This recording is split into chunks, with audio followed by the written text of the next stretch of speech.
I have to hurry up because in case some weirdo couple comes over here, it's daytime, so hopefully no weirdo couple appears. But wow, it has been so difficult to find a place to record this by the sea without cars honking in the background, weird circles of teenagers smoking, and just being like scary as you know what I mean? Like it's like those people look like they're gonna try and kill me and like subscribe to their new TikTok god. You know what I'm saying? Like it's scary. All right, everything is primed. I'm ready. This is the Sekiro Hatsune Miku video. Let's start. So another disclaimer. Wow, okay, video start right now. I'm doing this all in one take because I'm terrified that I won't have another opportunity to record this. Disclaimer, this is how Sekiro failed me, specifically where Hatsune Miku Future Tone, restart. Disclaimer, this is how Sekiro failed me specifically, and where Hatsune Miku Project Diva Future Tone succeeded. I have only recently played both these games, which is probably how and why this video can exist, because people don't really think, oh, Sekiro and Hatsune Miku, yeah, those two are very related. Anyways, enjoy the madness and try to not get too frustrated with how scuffed this video is. Alright, so with that said, this is my fourth time redoing all of this because of how utterly shameful my last rants were. And to be you know what's funny? I have actually been failing to record this so many times that I am now on a separate island than when I first tried to record this video. And the reason I fumbled those times is because I was too I just wanted to complain. Like when I did with the Destiny 2 video, and a lot of my rants, it's just me complaining. And I feel like I wanted to do this one right because Sekiro is right. It's a decent game. It's a good game. Even though I didn't particularly enjoy it to the level that everyone else does, I want to do it justice. So I'm going to be talking segmentarily, in a segmentary fashion, about what I think this game misses that ironically Hatsune Miku Project Diva Future Tone hits for me. So number one, hype.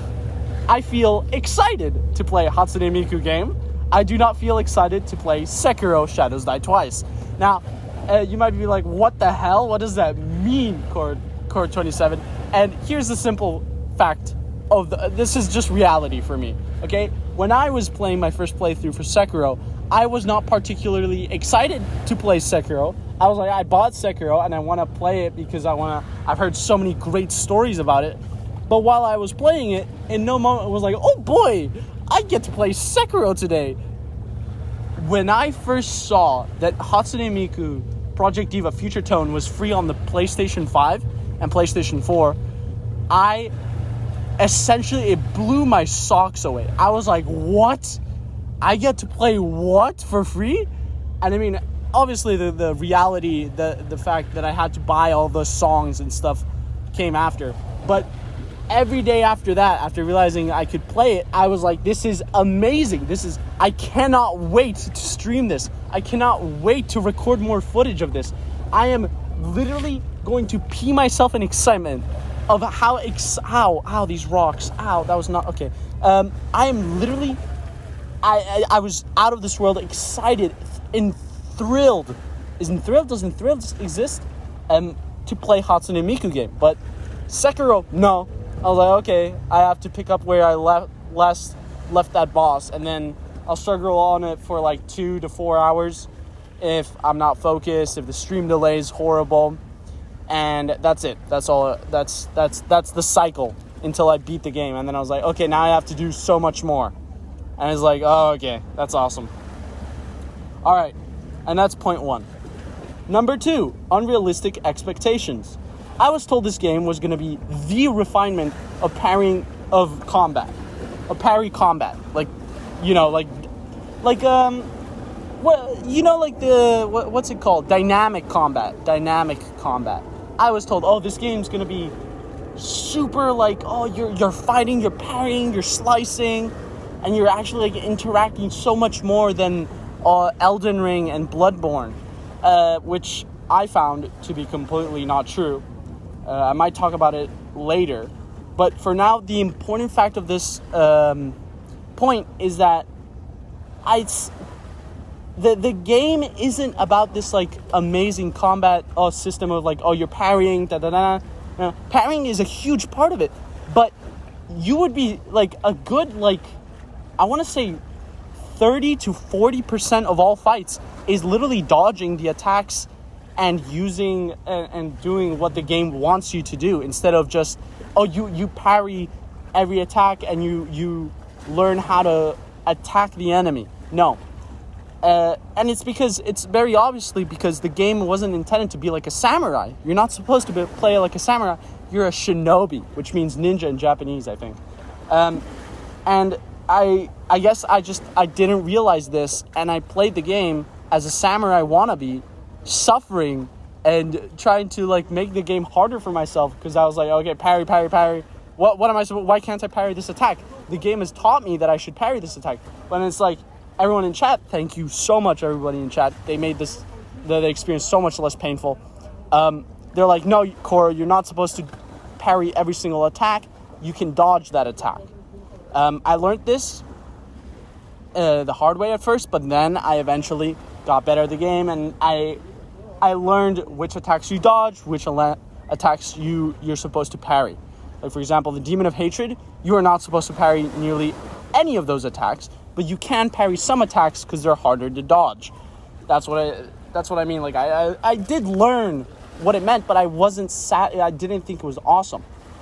And here's the thing about Hatsune Miku and unrealistic expectations, is that Hatsune Miku cannot put I can't imagine a universe where it put unrealistic expectations for me, because I knew Hatsune Miku as a form of content. Hatsune Miku is a fictional character. They're not real. So whatever, it's like Roblox. Like it's really hard to have unrealistic, super high expectations about Roblox. It's just user created content, and it's every single one of them is special in every single song, every single animation is special in their own way, because that's the form they want to see Miku.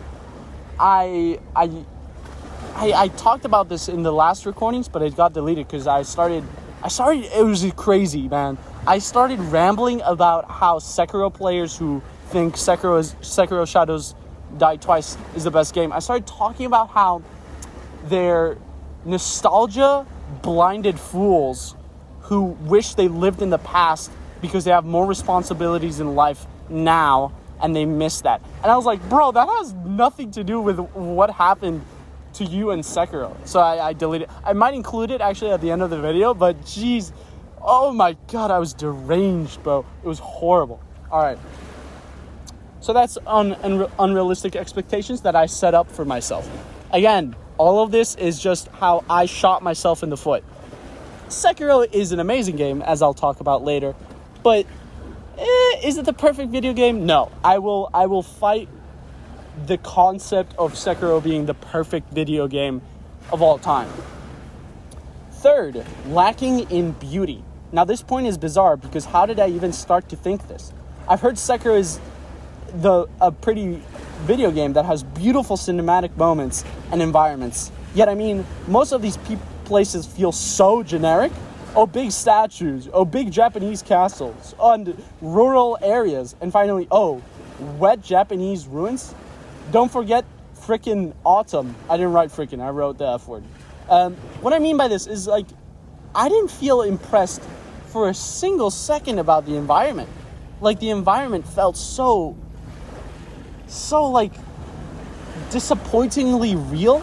Like, I was like, normally From Software in Elden Ring and in Bloodborne, it has real factors. There were castles in the medieval ages. There were London does look like Bloodborne in real life, but they add to it. They have a sense of such fantasy, of distortion of reality, that it creates, as something I'm going to talk about later, spectacle. And in Sekiro, I mean, the moment is when the most special moment I felt was when I entered the fountainhead, the fountain area, through the giant string man. No, it's not made out of string. It's made out of rope. The rope man, and I was like, okay, that's pretty cool. Okay, now I'm in the. Well, I had to fight the corrupt monk, which sucked all joy out of that discovery because I hate fighting the corrupt monk. I don't understand. It's crazy to me how people love that fight so much. I don't get it. He sucks so bad. It's just But when I entered there, I was like, whoa, this is like what I've been seeing before, but it's like wet now. It's Japanese architecture. Back like old Japanese architecture, but it's underwater now, kinda. That's crazy. That's the most like, oh, this game is pretty, or like the moment it had me like, oh, this is cool. That's it. Oh, what, Cora, you stupid? What about when you're fighting Genichiro and lightning appears? Dude, I burst out laughing at how bad that cinematic looked.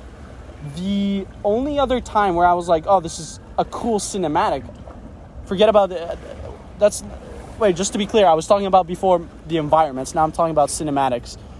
The owl cinematic, when the second time where we're like, no, we're gonna defend Kuro, and he like tries to backstab us, that was cool, but that's it.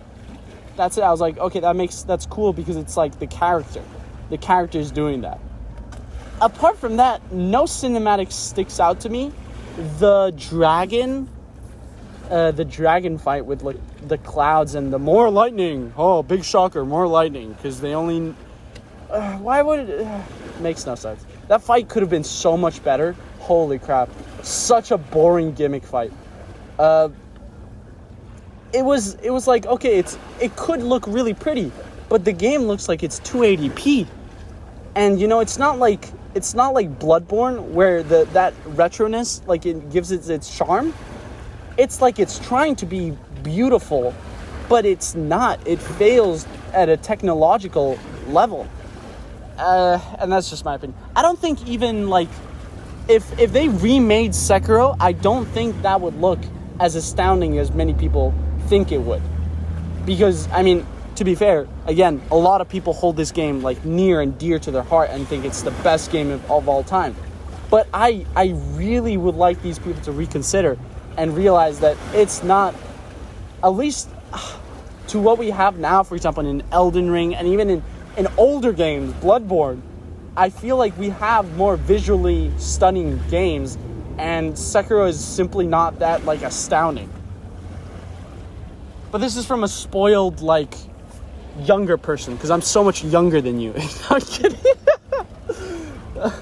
That's wrong. You're probably... I mean, there's tons of young Sekiro fans, surely. Alright. Anyways, you might be wondering, wait, you said that this is all in relation to how Hatsune Miku is a success, right? Like, lacking in beauty. Well, I mean... Hatsune Miku Project Diva Future Tone is an old game, and you've at Core27, I'm actually a huge fan and I love your content, so I actually noticed in your stream that you were making fun of how the 3D models had weird alien-like eyes and that it looked really weird. And this is where I would say, if you think about it, what I mentioned before about how Bloodborne has its charm because it looks so old and it feels so like gnarly and it feels like more like battered and it feels more genuine and it adds to the beauty. Seeing Hatsune Miku do Fortnite dances, well, not Fortnite dances, like TikTok dances in all of her HD glory on my PlayStation 5 in the songs, it's truly just there's nothing better than that. From a like comedic and a genuine angle, it's so fun. It brings joy. It exudes joy. When I look at Sekiro, it doesn't make me feel like that's pretty awesome, man. That's cool.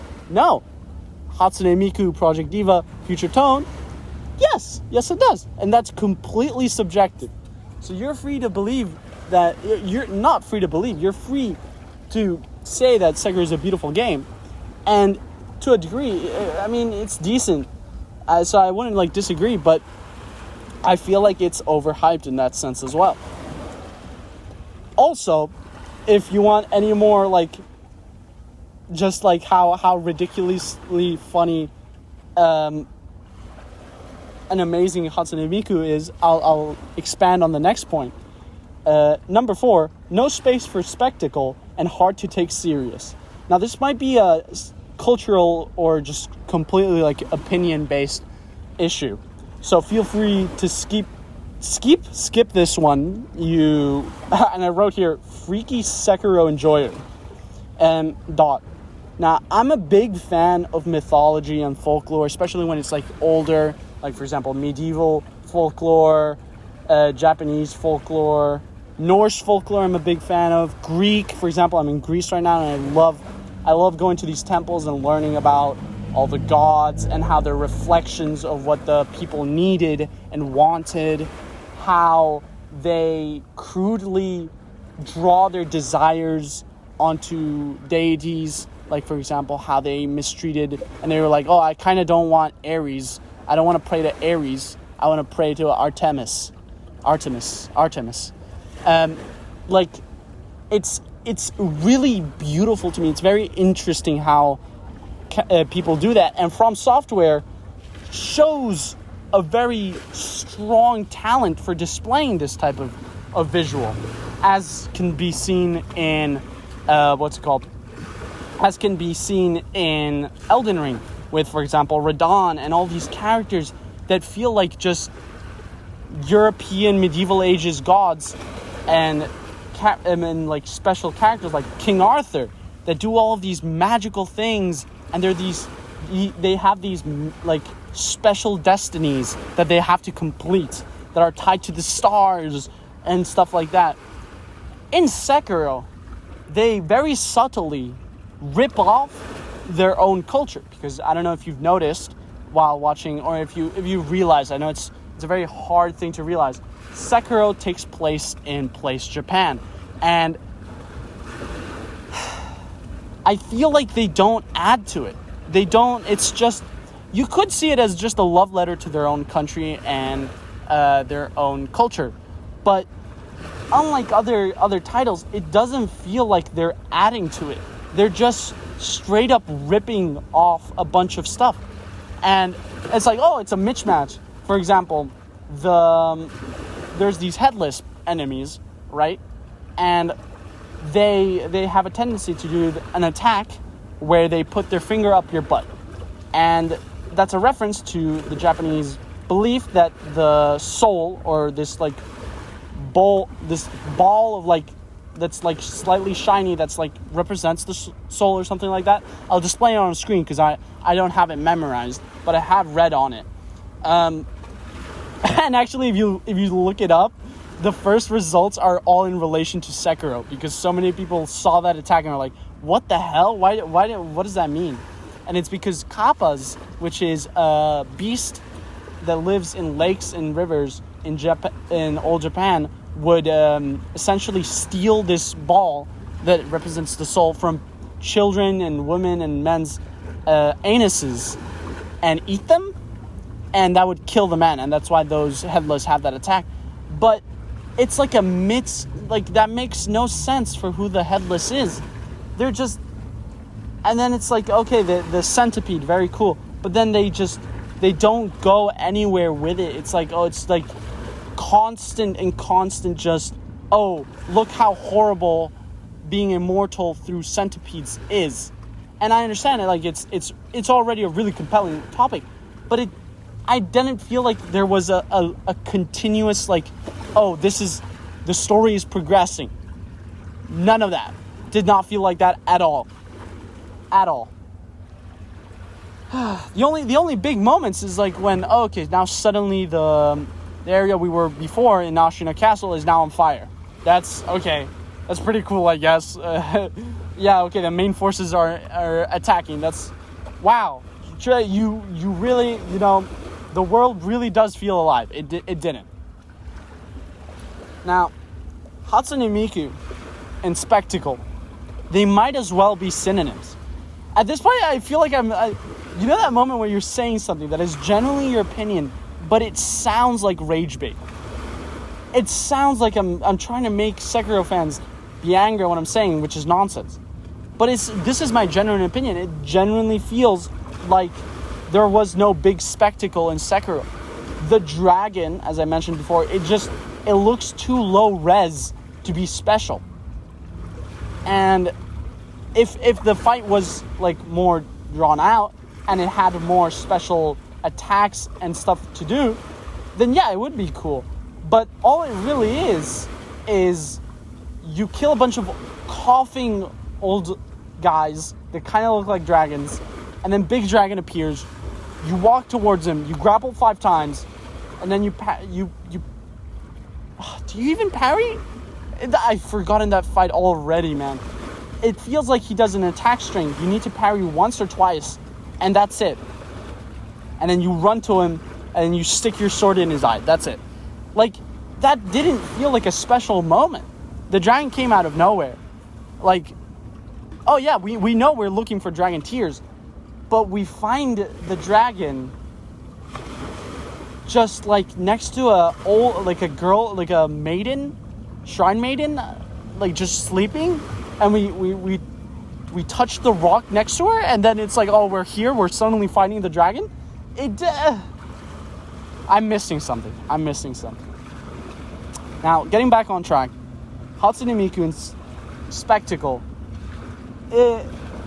there's a certain prestige that just comes attached to when something is attached to a huge character, a character that everyone knows.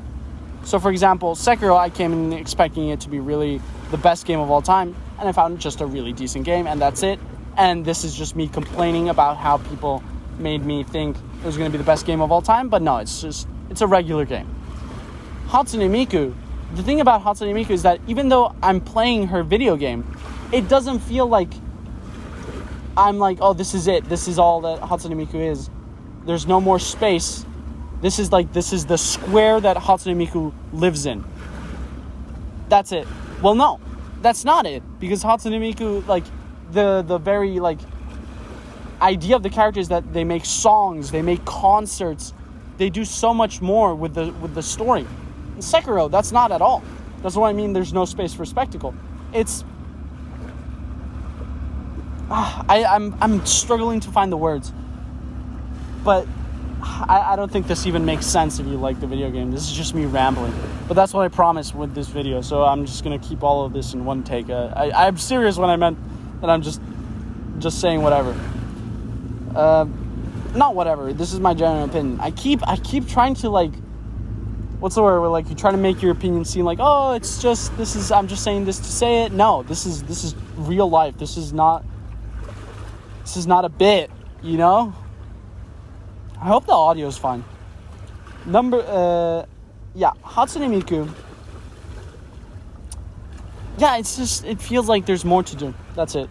I already talked about that point. I don't know why I'm trying to, go back to it. I have more stuff to say. Number 5, it's generally not that hard.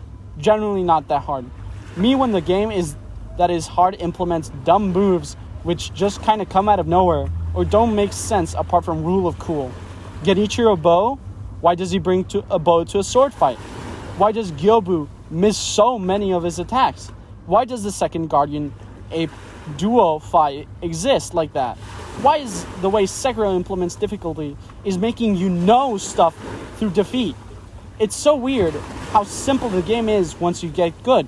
That is, if you're not fighting any various enemies, because this game is not made for that. What do I mean by that? The game doesn't really feel like it's made. It's like a 1v1 game, which makes sense now that I realized and fully internalized that the game is supposed to be a stealth game, and you're supposed to use every tool you have to try and be a shinobi and assassinate your enemies. But while playing it, anytime there were 2 enemies attacking me at once, and one of them wasn't awkwardly walking away, it was horrible. It was horrible. I just could not stand it. There's especially one duo fight when you're near the end of the game and the castle is really on fire, and it's on the way to the final fight with what's his name? When Genichiro turns into the Sword Saint Ishin, like there's a duo fight right above him, right like before. Like that duo fight probably symbolizes what I mean. That like fighting multiple enemies in this game feels horrible, and especially also that double like shinobi fight where the shinobi's like it's that special fight where you used to do a gimmick fight where it's the guy would slash at you twice and then be like, oh, okay, now I'm preparing myself again to do it, and then you have to deflect twice and that's it. But then the second time you go there's two shinobi guys who don't have arms and they kick you a lot. They like football a lot, and it's really awesome. But yeah, duo fights horrible. And then what I was saying, that like I mean, a lot of the fights, and you know what's crazy? Sekiro fans will probably agree with me on this, because while I was streaming this, a lot of people were like, oh, this game's so hard. No, at the beginning they're like, this game's really hard, you know, whatever. Oh, the final boss is really hard. But while I was halfway through there, you know, the attitude, like, it's like this sheep mentality, this hive mind decide to switch and say, oh, Sekiro's not that hard. It's a rhythm game. Ha, it's a rhythm game. And yeah, I laughed at this. I laughed. I was like, oh, a rhythm game? That's pretty funny, because, I mean, it doesn't look like a rhythm game. It's Sekiro. It's like a Dark Souls game. It is a rhythm game, I guess. But no, then I didn't enjoy that. Like, the fact that it just turned into learning attacks through death, and then essentially getting over myself and learning how to parry and how to dodge attacks. Because then it just became a knowledge check. It wasn't, I'm a skill expression. It was just me, okay, this is how, I don't know what to do here. I died to a new special move that he did that he hasn't done before. I learned how to dodge the attack by dying 5 times to him, or to the enemy, and then he does that attack and I learn how to dodge it. And now that attack will never hit me again. And I know how to dodge it perfectly. And it's like, is that really skill? Knowing what's coming next? That doesn't feel right to me. And that's what matters in this video. That's what matters. Alright? This video is about me. Sorry, I'm deranged. It's been really frustrating to record this, okay? I've had so many difficulties. I know, oh, Cora, you're in a vacation. Why? How dare you complain? But it's like, you know, forget about it. This video is already long enough. I can't really attest for this in the Hatsune Miku video game, but I will theorize something. I'm gonna get better at the game and therefore enjoy the music and environment of the performances instead of the more painful yet admittedly more satisfying success of beating someone in Sekiro flawless. Note that I will probably be playing more Hatsune Miku game because I'll be in the mood for it instead of Sekiro. I didn't write that really well, but what I meant by this is that the difficulty in the rhythm game that is Hatsune Miku Project Diva... Do you hear that? Do you hear the boat, like, tooting its horn? Anyways, what I was saying is, the Hatsune Miku game, it's hard. Like, I've seen what, like, the hardest difficulty looks like, and it looks really difficult. But I'm gonna get better. And the fact that I haven't, it's frustrating, but it gives me a singular and very easy goal to achieve. Instead of Sekiro, which every single time it's like kicking me down and saying, okay, now you have to learn a new character. Okay, now you have to learn this new encounter. Okay, now you have to learn this new encounter over and over and over and over. I will say, though, I'm not saying that, like, you don't get better while playing Sekiro. It's just that there's a limit to it, because you need to learn the new moves that the enemy is using upon you. And no matter how well prepared you are, you're not going to know exactly how and when, what they're doing. You got to get used to it. I hope that makes sense. I mean, that's that is genuinely one of my biggest complaints about Sekiro. And you know what's crazy? It's actually not limited to Sekiro. I feel like a lot of From Software games have that issue, where it's you die to learn. And while that can be very satisfying and interesting, and like it goads the player to play more, I can see how that can be very frustrating to a lot of casual or people that simply aren't into the games that much, because it's like it feels like you're failing for something that is out of your control. Now, let's get real. This is the last part of the script already. Sekiro is a great game. Understandably, a lot of people have this game as their favorite game of all time. I can see how people can hold this game near and dear to their heart, and have actually seen how near and dear can be. I've seen a lot of people be like gushing about this game, saying it's the perfect video game, and I can understand it being their favorite video game. And don't get me wrong, I'm not a psycho. I can see how when you're talking about your favorite video game, you can exaggerate because you're gushing about it, and you're like, it's the perfect video game ever for me. But I just want to say that, like, ironically, this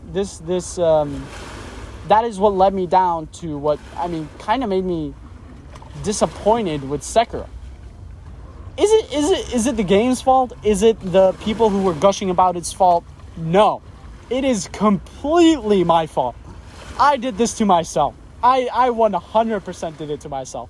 I in fact, am so disappointed in myself for not realizing what was happening, and was like, wait, Koro, stop being an idiot. Actually give this game a fair chance. Play from the beginning, use all the tools, play it slowly, explore, take your time learning about the world. And I kind of did it. I tried to do it, but it was too late, because by the time I was there, I was like, well, I just want to get this over with. Like, the game already felt like too much of a chore to turn back time. All right.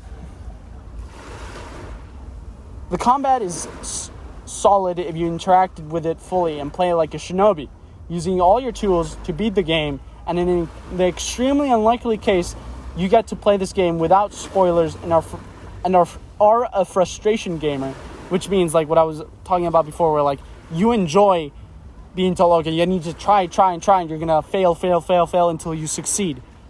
Gamer, Sekiro could very easily become your favorite game ever. But I feel like it's important to come with extremely tempered expectations. So what happened to me doesn't happen to you. And you might be saying, oh, I'm not an idiot like you, Core27.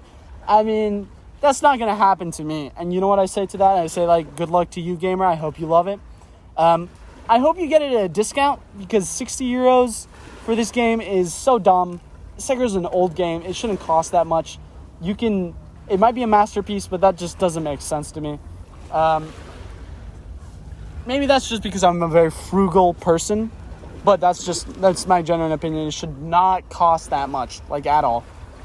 And that's going to be it. I'm still going to finish and 100% Sekiro, because or else my opinion isn't actually valid.